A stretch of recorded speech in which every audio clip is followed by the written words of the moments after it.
బాబాయ్ రారా కార్తీక్ రా. ఎలా ఉన్నావురా? ఏమ్మా బాగున్నావా? ఎన్నాళ్ళకి వచ్చారు? కూర్చో అమ్మా. కూర్చో. నువ్వు కడుపుతో ఉన్నావని తెలియగానే నేనే వద్దాం అనుకున్నానమ్మా. కానీ తెలుసుగా నేనే పరిస్థితుల్లో ఉన్నాను.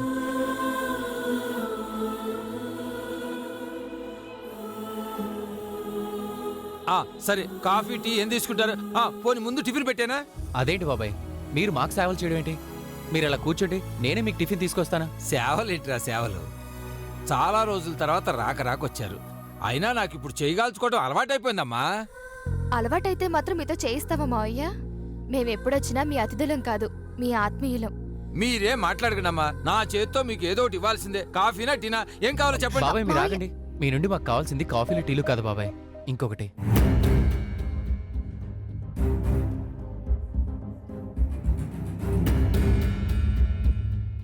ఏం కావాలో అడగరా, ఏది అడిగినా ఇస్తాను.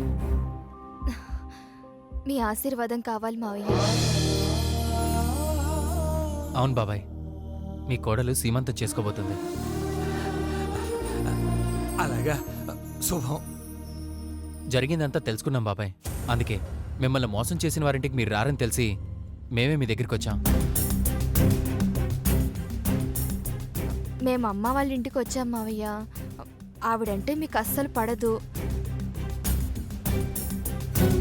వరు వాళ్ళు కూడా ఇప్పుడు అక్కడే ఉన్నారు.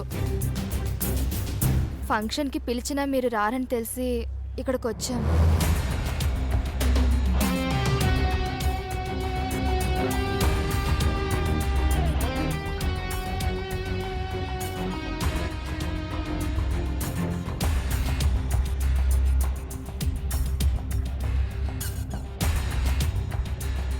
మాకు మీ దీవెనలు ముఖ్యం, మీకు మీ పంతాలే ముఖ్యం. నిజం బాబాయ్. అందుకే మీ పంతం మీరు వదులుకోవద్దు, మీరు ఫంక్షన్కి రావద్దు. వస్తే అక్కడ అందరూ ఉంటారు. అత్తయ్య, పార్దు, వరుదిని, కావ్య అందరూ ఉంటారు. వాళ్ళని చూస్తే మీకు ఒళ్ళు మండుతుంది, మీరు గొడవ పడతారు. అందుకే మీరు రావద్దు.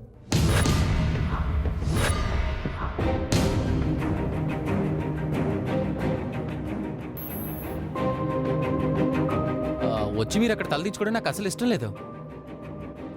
అందుకే మీ ఆశీర్వాదం కోసం మేమే ఇక్కడికి వచ్చాం. అయినా మాకు కావాల్సింది మీ ఆశీర్వాదం, మీరు అక్కడికి రావడం కాదు.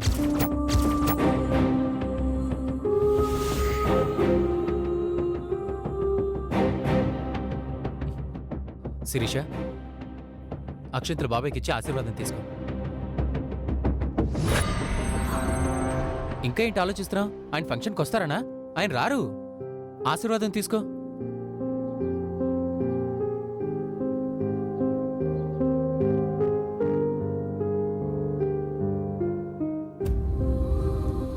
తీసుకోండి మావయ్య. ఫంక్షన్ ఎప్పుడు రా?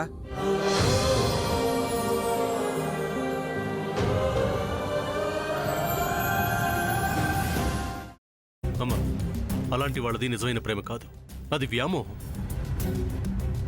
ఎగ్జాక్ట్లీ చిన్నత్త. నిజంగా ప్రేమించుకున్న వాళ్ళు అలా చేయరు. ఎంత మనసు విరిగిపోతే కన్న కూతుర్ని పట్టుకొని మా దృష్టిలో చచ్చిపోయా ఉంటుందా తల్లి?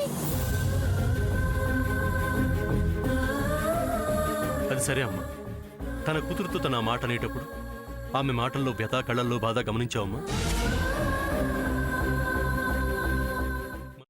పెద్దబాబుకు బర్త్డే విషెస్ చెప్పు కూడా వెళ్ళాం కదా. ఊరికే ఎలా కాలిపోతుంది? మంట పెడితేనో పడితేనో తగలబడుతుంది.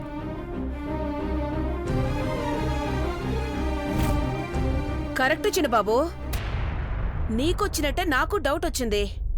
పార్వతే షర్టును తగలబెట్టిందనుకుంటా.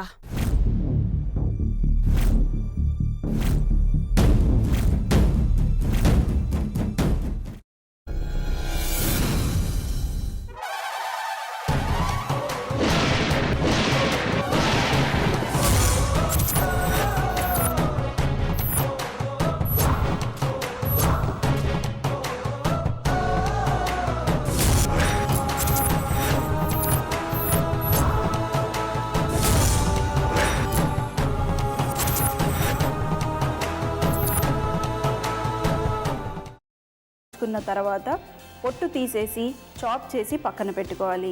ఒక ప్యాన్లో కొద్దిగా నూనె వేడి చేసి అందులో ఆవాలు, మినప్పప్పు, శనగపప్పు, కరివేపాకు, సన్నగా తరిగి పెట్టుకున్న ఉల్లిపాయలు వేసుకుని 1 నిమిషం పాటు వేయించుకోవాలి. ఆ తర్వాత కాల్చి కట్ చేసి పెట్టుకున్న వంకాయని కూడా అందులో వేసుకుని బాగా మిక్స్ చేసి బౌల్లోకి ట్రాన్స్ఫర్ చేసుకుని అందులో తగినంత చిక్కటి పెరుగు లేదా పల్చటి పెరుగు వేసుకుని మిక్స్ చేసి అన్నంతో కానివ్వండి, చపాతీతో కానివ్వండి సర్వ్ చేసినా చాలా బాగుంటుంది.